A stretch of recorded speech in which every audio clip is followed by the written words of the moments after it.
ಶ್ರೀವಾಸ ರಮ್ಯ ಕಾಂಬುದಾ ಭೃಗು ನಂದನ ಹೋ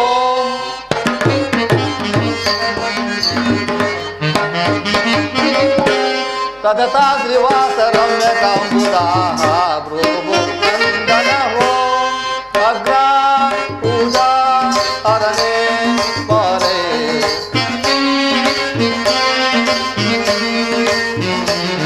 ಅಗ್ರ ಪೂಜಾ ಹರನೆ ಬಾರೆ ಅಗ್ರ ಪೂಜಾ ಹರನೆ ಬಾರೆ ಅಗ್ರ ಪೂಜಾ ಹರನೆ ಬಾರೆ ಮೌನಿ ಗರ್ಭವಿದೆ ತೋರ್ಪುದೆ ಸುರಜತ ಶ್ರೀವಾಸರಮ್ಯ ಕಾಮುದಾ ರೂಪೋ ನಂದನ ಹೋ ಮೌನಿ ಗರ್ಭವಿದೆ ಮೌನಿ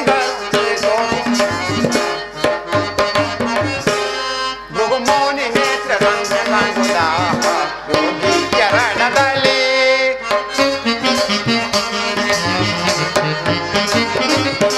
ಭೃಗುಮೌನಿ ನೇತ್ರ ರಮ್ಯ ಕಾಂಬುದಾ ಯೋಗಿ ಚರಣದಲ್ಲಿ ನೀಲಾ ಮೇಘ ಶ್ಯಾಮ ನೋಡೈ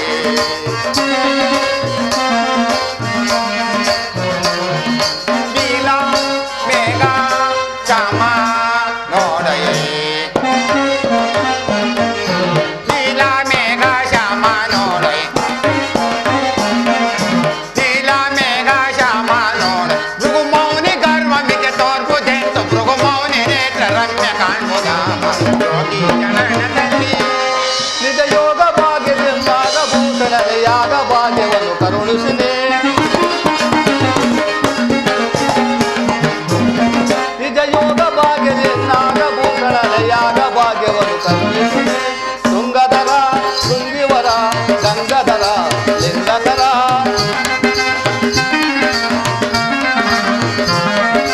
ತುಂಗಧರ ಶೃಂಗಿವರ ಗಂಗಧರ ಲಿಂಗಧರ ತುಂಗಧರ ಶೃಂಗಿವರ ಗಂಗಧರ ಲಿಂಗಧರ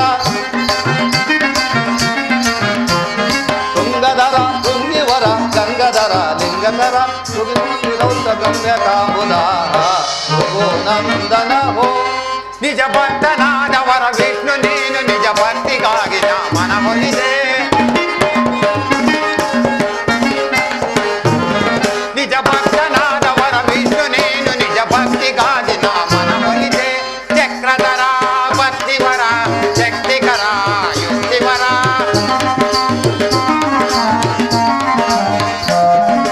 ಚಕ್ರಧರ ಭಕ್ತಿವರ ಶಕ್ತಿಕರ ಯುಕ್ತಿವರ ಚಕ್ರಧರ ಭಕ್ತಿವರ ಶಕ್ತಿಕರ ಯುಕ್ತಿವರ ಚಕ್ರಧರ ಭಕ್ತಿವರ ಶಕ್ತಿಕರ ಯುಕ್ತಿವರ ಭೃಗುಮೌನಿ ನೇತ್ರ ರಮ್ಯ ಕಾಣ್ಬುದಾ ಯೋಗಿ ಚರಣದಲ್ಲಿ ಕ್ಷೀರಸಾಗರ ಶಯನ ಅಲ್ಲಿ ನೋಡು ಈ ವನ ಮಧ್ಯದ ಒಂದು ದಟ್ಟವಾದ ವೃಕ್ಷದಡಿಯಲ್ಲಿ ಯಾವಳೋ ಗಂಧರ್ವ ಸುಂದರಿ ಸ್ತ್ರೀಯಳು ಅಲ್ಲಿ ಕಾಣುವ ಸರೋವರದಲ್ಲಿ ಸ್ನಾನ ಮಾಡಿ ತನ್ನ ಕೆದರಿದ ಮುಡಿಯನ್ನು ಒಣಗಿಸಲೋ ಸುಗ ಭೂಗರ್ಭದ ಮೇಲೆ ಮಲಗಿರುವಳೋ ಏನೋ ಎಂಬಂತೆ ಅರ್ಧ ಶರೀರವು ಕಾಣುತ್ತಿರುವುದು. ಹತ್ತ ನೋಡು ಜನಾರ್ದನ, ಯಾವುದೋ ಒಂದು ಜಿಂಕೆಯು ಸರೋವರದಲ್ಲಿ ಮಿಂದು ಈಸಾಡಿದ ತನ್ನ ತಾಪವನ್ನು ಸಹಿಸಲಾರದೆ ತನ್ನೆರಡು ಕಾಲುಗಳನ್ನು ಮುಂದಕ್ಕೆ ಚಾಚಿ ಸುಂದರವಾದ ತನ್ನ ನಿರುಡು ನೋಟದಿಂದ ಮತ್ತೆರಡು ಕಾಲುಗಳನ್ನು ತನ್ನ ಕಣ್ಣಿನ ಪಕ್ಕದಲ್ಲಿರಿಸಿ ಕಣ್ಣನ್ನು ಪಸರಿಸಿ ವೈರಿಗಳಾದ ಕಿರಾತಕರನ್ನು ನೋಡುವುದೋ ಏನೋ ಎಂಬಂತೆ ಕಾಲಲ್ಲಿ ಅಂಟಿಕೊಂಡು ಪ್ರಜ್ವಲಿಸುತ್ತಿರುವ ಕಣ್ಣಿನಿಂದ ಕೂಡಿದ ಅರ್ಧ ಶರೀರವು ಅತ್ಯಾಶ್ಚರ್ಯಕರವಾಗಿ ಕಾಣುತ್ತಿರುವುದು. ಸದಾಶಿವ ದೇವ, ಜಗತ್ತಿನಲ್ಲಿ ನಿನಗೆ ತಿಳಿಯದ ಆಶ್ಚರ್ಯಕರವಾದ ಸಂಗತಿ ಹೇಳಿರುವುದು. ಆ ಮರದ ಮಡಿಯಲ್ಲಿ ಮಲಗಿರುವ ಮಹರ್ಷಿಯೇ ಭೃಗುದೇವನಲ್ಲವೇ? ಅದು ನನಗೂ ತಿಳಿದಿರುವುದು ಜನಾರ್ದನ. ಆದರೆ ಕಾಡಿನಲ್ಲಿ ವಿಹರಿಸುತ್ತಿರುವ ಘನಗಂಭೀರವಾದ ಸಿಂಹವು ಆನೆಯ ಮಸ್ತಕವನ್ನು ಬಡಿದು ಸಾಕಾಗಿ ಒಂದು ವೃಕ್ಷದಡಿಯಲ್ಲಿ ದಕ್ಷತೆಯಿಂದ ಮಲಗಿರುವಂತೆ ಅದೆಷ್ಟು ಗರ್ವದಿಂದ ಮಲಗಿರುವನ ಆ ಭೃಗುದೇವ. ದೇವ, ಗರ್ವವೇ ರೂಪವೆತ್ತಿ ರೂಪಹಾಕಾರವಾದ ಅಹಂಕಾರ ದೇವತೆಗಳೊಡನೆ ಸರಸವಾಡುತ್ತಿರುವನ ಭೃಗುದೇವ. ಹೇಗಾದರೂ ಆಗಲಿ ಎಚ್ಚರಿಸುವೆನು.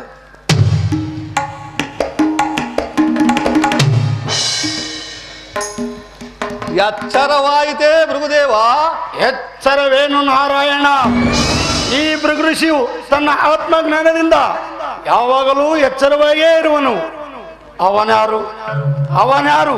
ಆ ಶಿಲಾತಲ್ಪದ ಮೇಲೆ ಕುಳಿತಿರುವ ಶಿವಯೋಗಿ. ಅವನೇ ಪರಶಿವನಾದ ಪರಮಾತ್ಮನು. ಸರ್ಪಸೇನ. ಪರಮಾತ್ಮನ್ಯಾರು, ಪರಶಿವನ್ಯಾರು? ನೀವಿರುವರು ಇನ್ನು ಚಿಕ್ಕವರು, ನಿಮಗ್ಯಾವುದು ತಿಳಿಯದು. ಅದಿರಲಿ, ಬಹು ಸಂಭ್ರಮದಿಂದ ಎಲ್ಲಿಗೆ ಹೋಗುತ್ತಾ ಬಂದು ಕುಳಿತಿರುವರಿ? ದೇವ, ಗಂಧರ್ವರು ಜಗತ್ತಿನ ಕಲ್ಯಾಣಕ್ಕಾಗಿ ಶರವಣ ತೀರದಲ್ಲಿ ಶಿವಸತ್ರ ಪೂಜೆಯನ್ನು ಮಾಡುತ್ತಿರುವರು. ಯಾಗದ ಅಗ್ರ ಪೂಜಾ ದೇವನಾದ ಸಾಂಬ ಶಿವ ಮೂರ್ತಿಯನ್ನು ಕರೆದುಕೊಂಡು ಹೋಗುತ್ತಿರುವೆನು. ಹೀಗೆ ಹೋಗುತ್ತಾ ದಾರಿಯಲ್ಲಿ ತಮ್ಮ ದರ್ಶನವಾಯಿತು. ಆದರೆ ತಮ್ಮನ್ನು ಎಚ್ಚರಿಸಿ, ಗರ್ವವೇ ರೂಪವೆತ್ತಿ ನಿಮ್ಮನ್ನು ಎಚ್ಚರಿಸಿ ಆಯಾಸ ಉಂಟು ಮಾಡಿದ ಋಣವನ್ನು ತೀರಿಸಲು ಎಲ್ಲಿ ನಿಮ್ಮ ಚರಣವನ್ನು ಒತ್ತಿ ಮುಂದೆ ಹೋಗುವೇನು?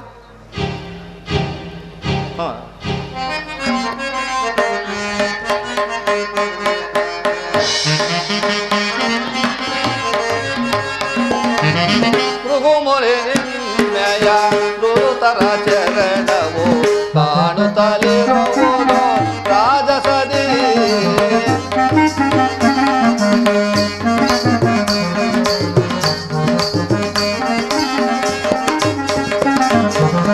ಭೃಗುವರ ನಿಮ್ಮೆಯ ಗುರುತರ ಚರಣವು ಕಾಣುತ್ತಲಿರುವುದು ರಾಜಸದಿ.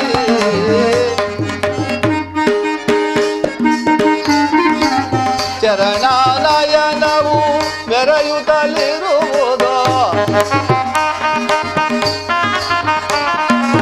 ಚರಣಾಲಯನವು ಮೆರೆಯುತ್ತಲಿರುವುದು ದೈವರ ತೇಜದಿ ತವ ಚರಣ.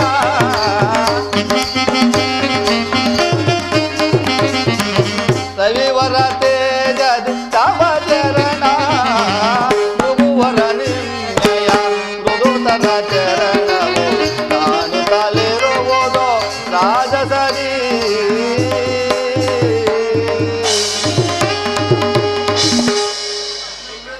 ನಿನ್ನ ವಿವೇಕಕ್ಕೆ ಮೆಚ್ಚಿದನು ಲಕ್ಷ್ಮೀಶ. ಕಂಡೆನಿ ನನ್ನ ರಾಜ್ಯದ ಅಗ್ನಿ ನೇತ್ರವನ್ನು. ಸದಾಶಿವನ ಅಣೆಗಣ್ಣಿಗಿತ್ತಲು ಪವಿತ್ರವಾದ ನನ್ನ ಪಾದವನ್ನು ಕಂಡು ಧನ್ಯನಾದೆ. ಅದಿರಲಿ, ಎಲೇ ಸದಾಶಿವ ಮೂರ್ತಿಯೇ, ನೀನೇಕೆ ಮೌನವಾಗಿ ಕುಳಿತಿರುವೆ?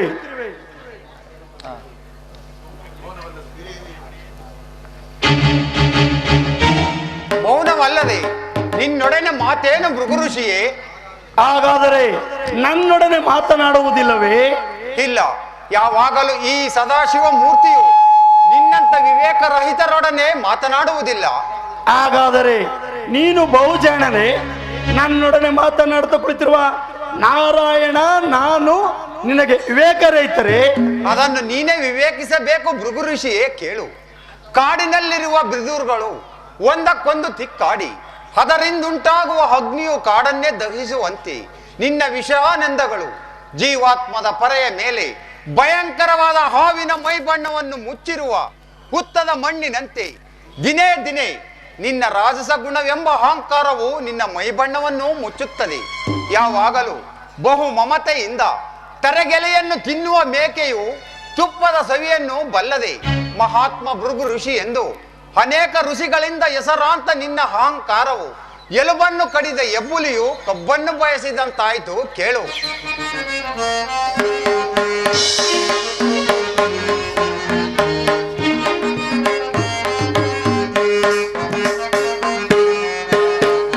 ಮರುವಿನಲ್ಲಿ ನೀನೋಡು ಪರನ ಕಳೆ ಕಾಣುವುದು ನೆರೆಗೆ ರಾಜಸದಿ ಮುನಿಯದಿ ಮನದಿ.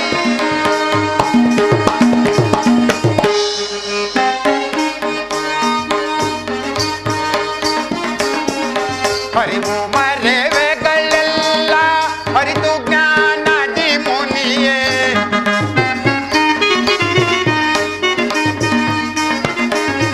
ಹರಿವು ಮರೆವೆಗಳೆಲ್ಲ ಹರಿದು ಜ್ಞಾನದಿ ಮುನಿಯೇ.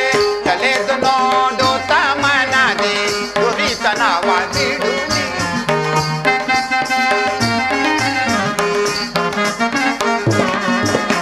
ತಳೆದು ನೋಡು ತಮನದಿ ಪುರಿತನವದೆ ಅರುವಿನಲ್ಲಿ ನೀನೋಡು ಹರನ ಕಲೆ ಕಾಣುವುದು ಬೆರೆವೆ ರಾಜಸದಿ ಮುನಿಯ ಬಿಡು ಮನದಿ.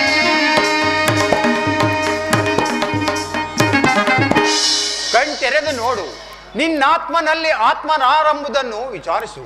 ಧರ್ಮಕ್ಕೆ ಶಿರಬಾಗಿ ಸುಖಿಯಾಗು. ಅದನ್ನು ನಾನು ನಿನ್ನಿಂದ ಕೇಳಿ ತಿಳಿದುಕೊಳ್ಳಬೇಕಾಗಿಲ್ಲ.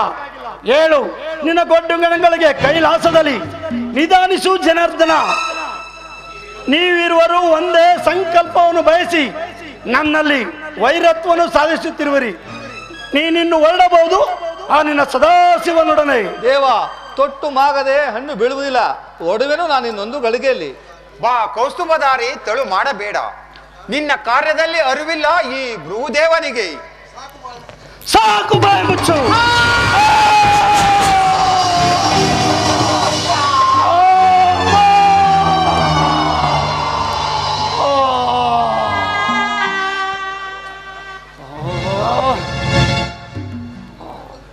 ದಿಗ್ದರ್ಶಕ, ಮುನಿಗೆ ವಂಚನೆ ಮಾಡಿದ ದ್ರೋಹಿ. ನಾನು ಮುನಿಗೆ ವಂಚನೆಯನ್ನು ಮಾಡಿಲ್ಲ. ನಾನಲ್ಲವೇ ಭೃಗುವೊಳಗೆ ಅಗ್ರಸ್ಥಾನವನ್ನು ವಹಿಸಿರುವ ಭೃಗುದೇವ. ನೀನಾದೇಕ ಅಗ್ರಸ್ಥಾನದಲ್ಲಿ ಭೃಗುದೇವ. ನೀನೋರ್ವ ಜಟಾಧಾರಿ. ನಿನ್ನ ವೇಷಭೂಷಣ ನೋಡಿದರೆ ಸಾಮಾನ್ಯ ಶಿವಗಂತೆ ಕಾಣುತ್ತಿರುವೆ. ನಿನ್ನ ಆತ್ಮನಲ್ಲಿ ಶಿವನಿಲ್ಲ. ಕೊಂದೊಡದ ಎರಕದಲ್ಲಿ ಎರಕವಾದ ನನ್ನ ಪಾದಾಂಗುಳ ನೇತ್ರವನ್ನೇಕೆ ಕಿತ್ತೆಸೆದೆ. ಇದೆಯೋ ನೀನು ಕಲಿತಿರುವ ಮಹತ್ತರವಾದ ಮೋಸ. ಮೋಸವಲ್ಲ, ಋಷಿ ಹೋರ್ವನ ಅಹಂಕಾರ ಕಿತ್ತೆಸೆದು ಅವನಿಗೆ ಉಪಕಾರವನ್ನು ಕಲ್ಪಿಸಿದ ಕಾರ್ಯವೋ ಮೋಸವೇ? ಶಾಂತನಾಗು ಭೃಗುದೇವ. ನಿನಗಾದ ಪ್ರಾಯಶ್ಚಿತ್ತದಿಂದ ನೀನೇಕೆ ಹಂಬಲಿಸಿವೆ? ಪ್ರಾಯಶ್ಚಿತ್ತ ಆರಿಂದ ಯಾರಿಗೆ ಪ್ರಾಯಶ್ಚಿತ್ತ? ದ್ರೋಹಿ, ಮುನಿಗೆ ವಂಚನೆ ಮಾಡಿದ ವಿಘಾತ. ಇದು ಯಾವ ಮಹತ್ವಾಕಾಂಕ್ಷಿಯು ತನ್ನ ಮಹತ್ವಾಕಾಂಕ್ಷೆಯನ್ನು ನೆರವೇರಿಸಬೇಕೆಂದು ಒಂದು ಉಗ್ರವಾದ ಧರ್ಮವನ್ನು ಧರಿಸಿರುವನ ಅಂತ ಭೃಗುದೇವನ ಕೋಪಾಗ್ನಿಯಕ್ಕೆ ನೀವೆಲ್ಲರೂ ಅವಿರ್ಭಾಗ. ನೀಲಮೇಘ ಶ್ಯಾಮನಾಗಿ ಅಷ್ಟವಸುಗಳಿಗೆ ದೇವನಾಗಿ ಅಷ್ಟಮಹಾಲಕ್ಷ್ಮಿಯಿಂದ ಪರಿಸ್ವಾಮಿಸುತ್ತಿರುವ ನೀನು ದಶಯೋನಿಗಳಿಗೆ ಜನ್ಮವೆತ್ತು ಇದೇ ಅನೇಕ ಉಗ್ರವಾದ ಭೃಗುದೇವನ ಶಪ. ಪರಶಿವನ ದಯೆಯನಾಗಿರುತ್ತೀರೇ.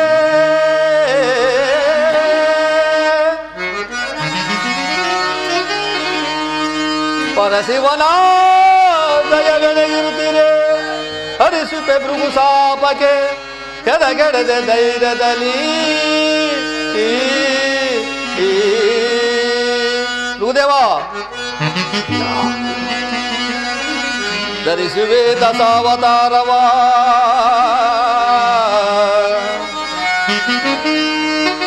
ಧರಿಸುವೆ ದಶಾವತಾರವ.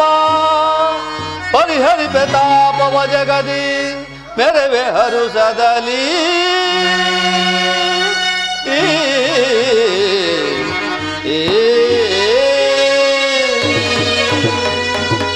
ಗುರುದೇವ, ನಿನಗೆ ನೀನೇ ಗುರು ಎಂದು ಅಹಂಕರಿಸುತ್ತಿರುವೆ. ನಿನ್ನ ಪ್ರತಿಜ್ಞೆಯನ್ನು ನೀನೇ ಬಲ್ಲೆ. ಅದರಿಂದ ಆಗುವ ತೊಂದರೆ ನನಗೇನು ಇಲ್ಲ. ಧಿಕ್ಕಾರ ತನುಜಾತ ವೈನದಲ್ಲಿ ಧಿಕ್ಕಾರ ತನುಜಾತ.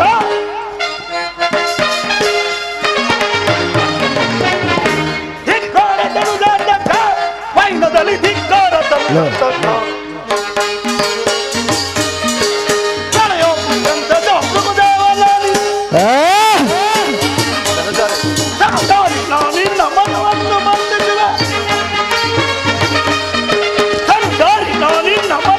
ಬಂಧಿಸುವೆ. ಸಂತಾನದಲ್ಲಿ ನೀನು ಸಿಕ್ಕದವನು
ನಿನ್ನ ಧ್ಯಾನ ದೇವಾಮೃತ ಪಾನ ನೀನೆ ನನ್ನ ಪ್ರಾಣ ಕುಮಾರಮಣ.